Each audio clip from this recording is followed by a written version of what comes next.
and welcome to our Connecticut Guard. I'm Staff Sergeant Carolyn Asselton. This is the first edition of a monthly program that shows you who our Connecticut National Guard men and women are and what they are doing. The Connecticut National Guard has two branches, the Army National Guard and the Air National Guard. What makes the Guard unique is that it performs a dual mission, state and federal. It provides Connecticut with trained and disciplined forces for domestic emergencies, such as floods and hurricanes, while at the same time provides our nation with units ready to defend it. The National Guard is in partnership with active duty and reserve forces in fulfilling our country's military needs. The Connecticut Army Guard has about 3,100 soldiers serving at 38 installations across the state. On the air side, just over 1,100 airmen are serving at two bases, one in East Granby and the other in Orange.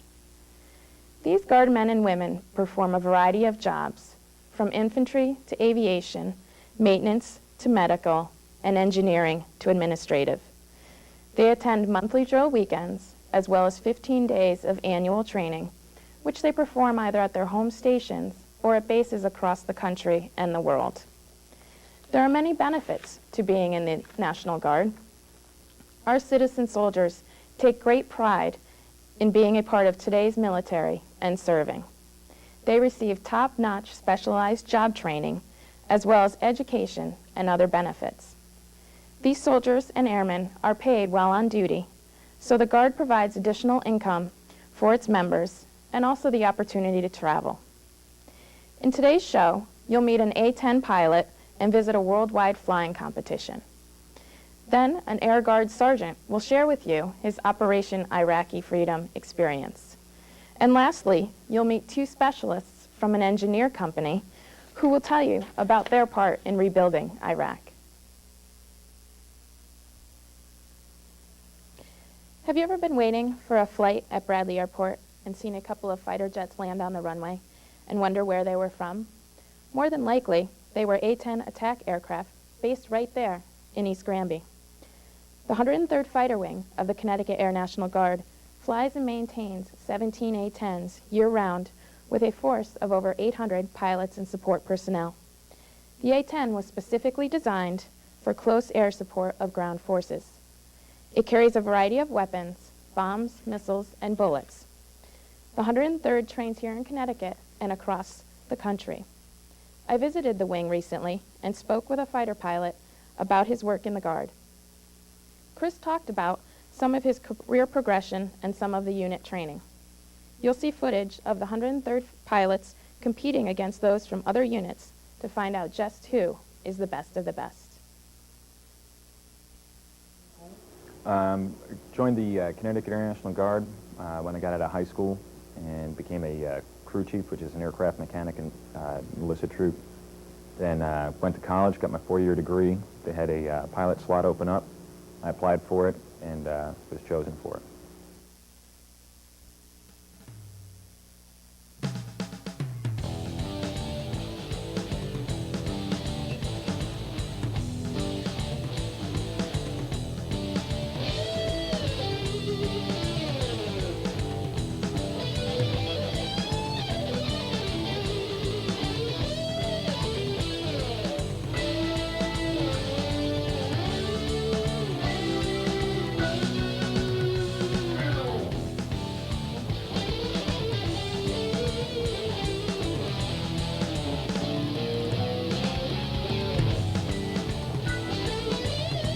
Pilot training is a lot different. You go through officer candidate school to start. You got to get a commission. It means you got to have a 4-year degree. Stay in school, kids. Then after that, once you get through that, then you got to go and you go through what's called undergraduate pilot training, or UPT. That's approximately a year and 2 months long, and they do that at various bases, to include Shepherd Air Force Base in Texas, Vance Air Force Base in Oklahoma, Columbus Air Force Base in Mississippi. After that, then you go through what's called Introduction to Fighter Fundamentals, or IFF. And that's where you learn to take a T-38 that you've been flying for the last 6 months and turn it into a weapon. You learn the fundamentals of dogfighting, bombing, strafing, and general employment of weapons on an airplane. After that, then you go to what's called the RTU, and that's where you actually learn how to fly your airplane, whether it be the A-10, the F-16, or whatever. Every person on the base is really a support function, as well as the pilots. We're all a major support for the Army Ground Commander. So everybody in the Air Force is really supporting the overall war effort and everything else. What the other airmen do is that they enable me to go out there by putting bombs on the jets, making sure that it's got gas in it, that it's got, you know, all the other things that an airplane needs to go out and break things, so that way I can do my job.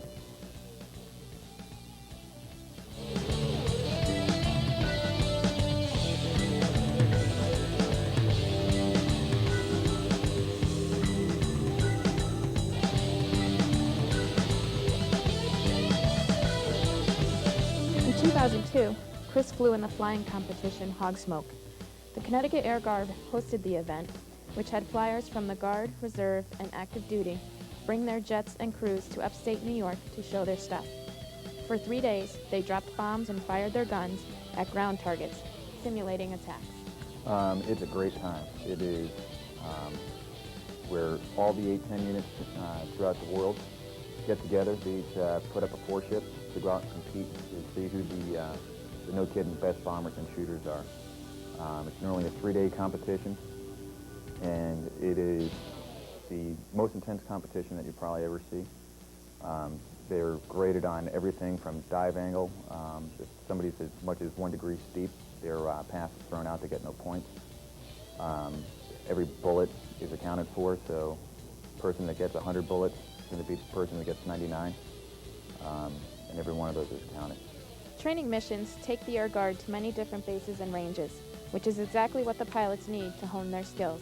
First of all, you get to see the country that you defend. That's always a great thing.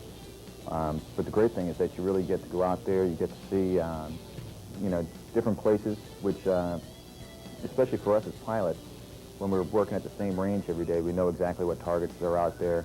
When we go to different places, it makes it a lot more realistic. We get to see, you know, targets that aren't normally in our on our ranges here. And we also have different tactics that we have to use out there because of different restrictions, or sometimes it could just be a change in terrain. Different times, you know, when we go out to Las Vegas, much higher altitude and much hotter, so the airplane performs differently. All things that you'd see if you ever go into war.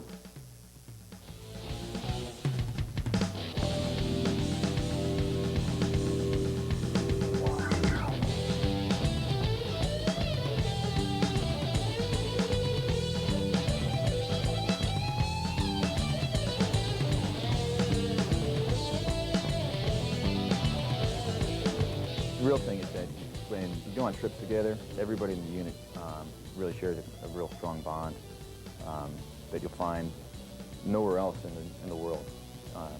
We go out, we'll play golf together, we'll you know, go sightseeing, we'll do all kinds of stuff together.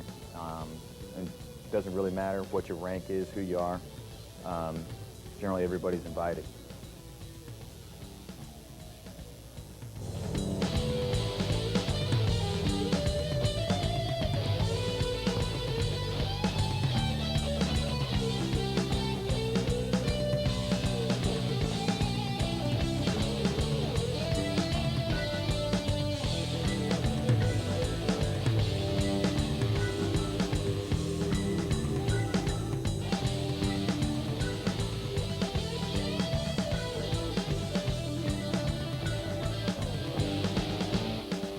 Chris leaves us with what he likes most about being in the Air National Guard.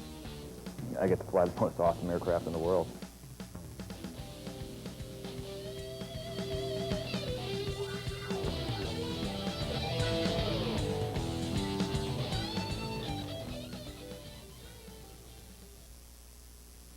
The fighter wing is scheduled next to travel to Fallon Naval Air Station near Reno, Nevada this summer for desert rescue training. This is no ordinary part-time job. This is something you can really get into because it's unlike anything else you do. This is the Air National Guard. Call Call 1-800-2GO-ANG. I am an American soldier. I live the Army values. I will never accept defeat. I am disciplined, physically and mentally tough. I am the guardian of freedom and the American way of life. I am the Army National Guard. Defend freedom. Visit 1-800-GO-GUARD.com today. State airmen headed overseas with their jets in 2003 to fight the global war on terrorism. About 400 members of the 103rd Fighter Wing, based in East Granby, deployed to Southwest Asia early that year. They flew their A-10 aircraft in combat missions over Iraq. That fighter carries a variety of weapons, such as low and high drag, cluster, and laser-guided bombs, Sidewinder and Maverick missiles, countermeasure flare and chaff, rockets, and 30mm bullets. One airman who makes sure the pilots have the weapons they need is Staff Sergeant Dennis Goggin, a munition systems specialist who's been with the Air Guard for 6 years. During peacetime or war, Goggin and his fellow ammo troops are building bombs and getting them out to their jets. Ammo consists of the storage, inspection, building, and delivery of non-nuclear munitions to include guided bombs, general purpose bombs, bullets for an M16, cluster bombs, countermeasures, and missiles.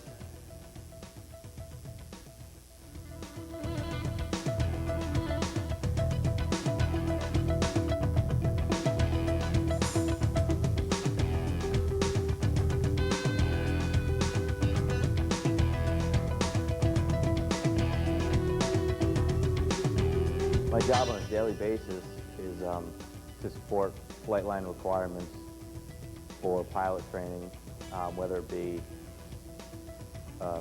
flare, chaff, countermeasure, a BDU-33 practice bomb, or 30mm target practice rounds.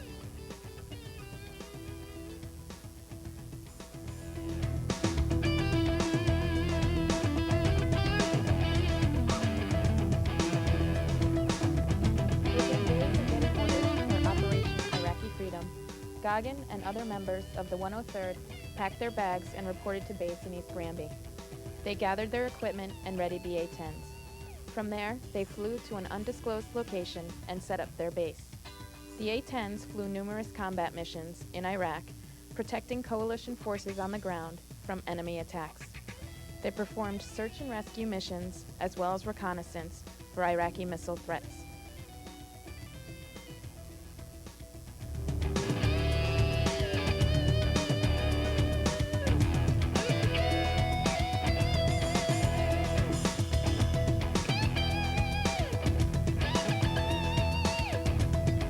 I deployed for OIF in March of 2003, and we got to a classified location, which we called H5 at the time, and that was actually a bare base, and we needed to build our bomb dump from the ground up, and we actually needed to coordinate with CE to get roads made, communication lines, power lines.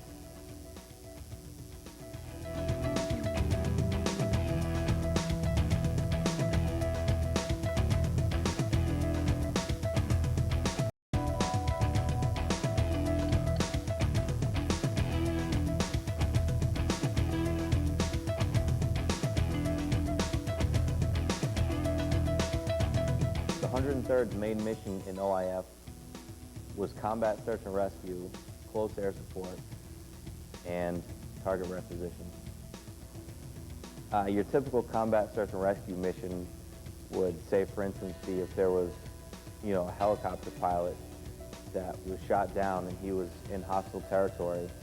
A combat search and rescue mission would send 2 A-10s and an Army helicopter out to find that pilot, and we would provide support while that helicopter came and took the pilot.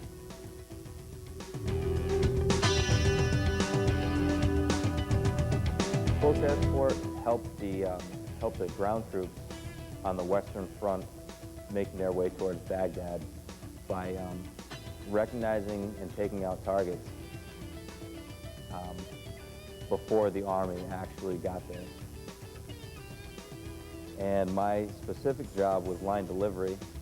So what we would do on a day-to-day basis, at the beginning of our shift, we'd go out to the line, we'd figure out what munitions were going to be used that day. We would see if we had those munitions on hand and ready to be loaded.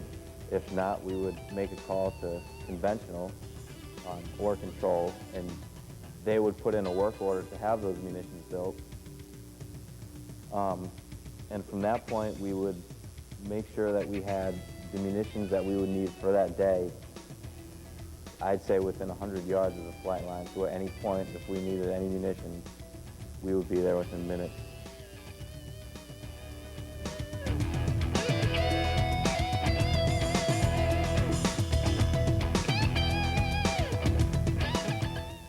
Friends, family, co-workers, and the media were on base to welcome home the airmen when they returned from the war. The A-10s, as well as the planes carrying the troops, landed right there at Bradley. After a short walk across the flight line, the Flying Yankees reunited with their loved ones and went home.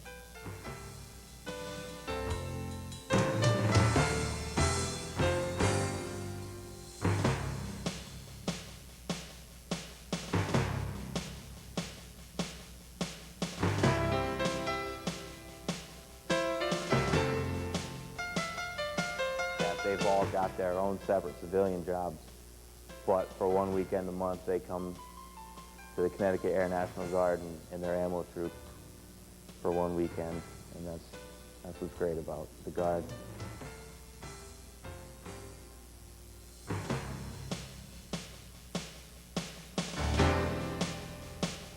That it was a good feeling to be a part of history at such an early age in my military career. I think it's a great feeling to know that I'm playing such an instrumental part in the security of America. And I think it's so important today, not only to have patriotism, but to do something about it, and to in one way or another express your love for the country. And I think there's no better way to do that than to be part of the United States Armed Forces.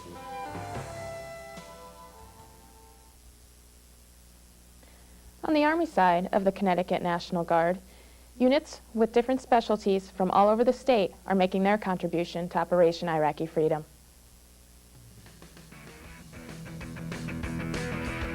One unit that has done just that is the 248th Engineer Company of Norwich, whose mission is construction and repair.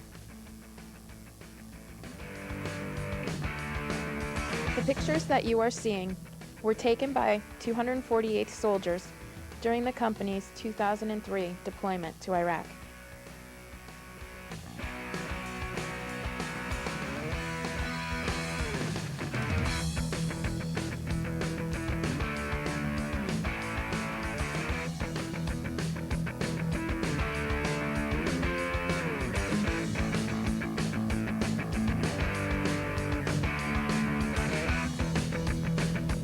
Soldiers of that unit who have job skills like plumbing, carpentry, and electrical worked as part of the rebuild and reconstruction phase of the war.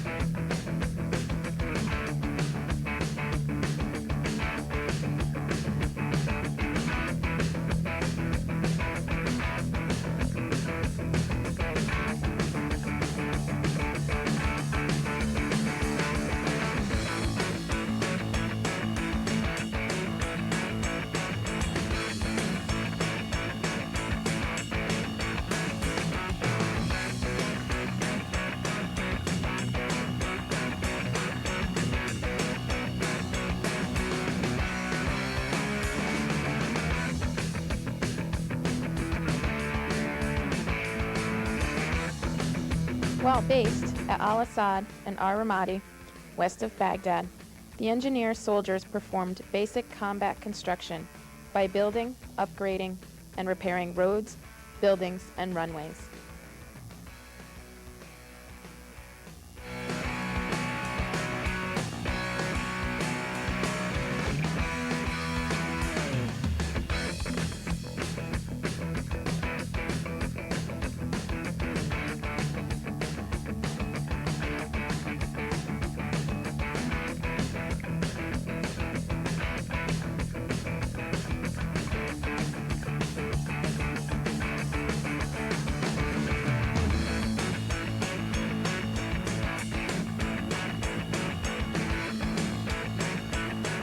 Soldiers restored power and water supplies in the areas, conducted base camp reconstruction missions at damaged Iraqi airfields, cleared mines, and performed engineer work outside base camp.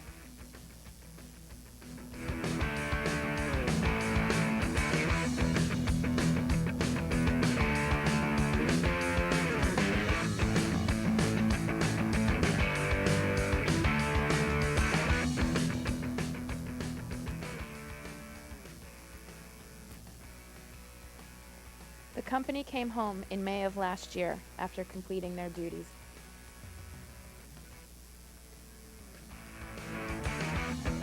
Here in the studio, we have specialists Matthew, Lissy, and Lauren Williamson, two soldiers from the 248th, who will share a little about their experiences in Iraq. Thank you. Thank you for joining us. Can you tell us a little bit about the 248th and what your soldiers do? We are an engineer company. We got construction, building, we got plumbers, electricians, woodworkers. We got horizontal platoon that go out grading with the bulldozer, graders.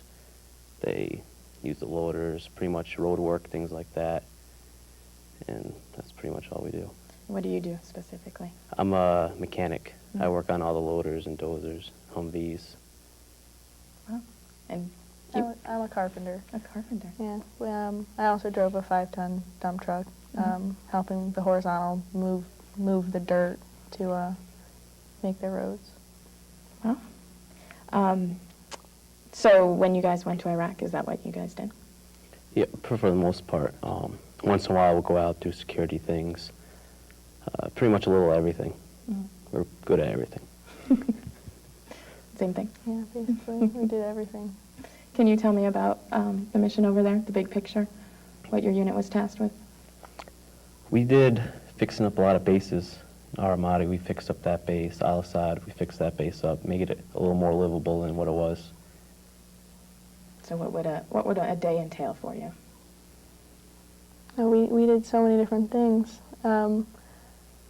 Sometimes we would get up and just do a regular 9-to-5 job, go out and do a little bit of work, and then other days we'd be working 12-hour days pulling security and things like that. And when you say you had to do security, where was that? Right at where you're staying? Yeah, where we were staying, we would pull perimeter guard. And was that an 8-hour shift? It changed around. Sometimes it was 6 on, 6 off. Sometimes it was a 8-hour shift. It all depended on what we needed to do and how many people were available to pull guard. All right. Can you tell me a little bit about the camaraderie that you share in your unit? It's very tight. The guys in the maintenance section, we still hang out all the time, call each other up. I see them at least once every 2 weeks, talk to them at least once a week. We try staying real close. That's actually the reason I'm staying in, too, is just because it's good seeing the guys and hanging out with them. Mm-hmm.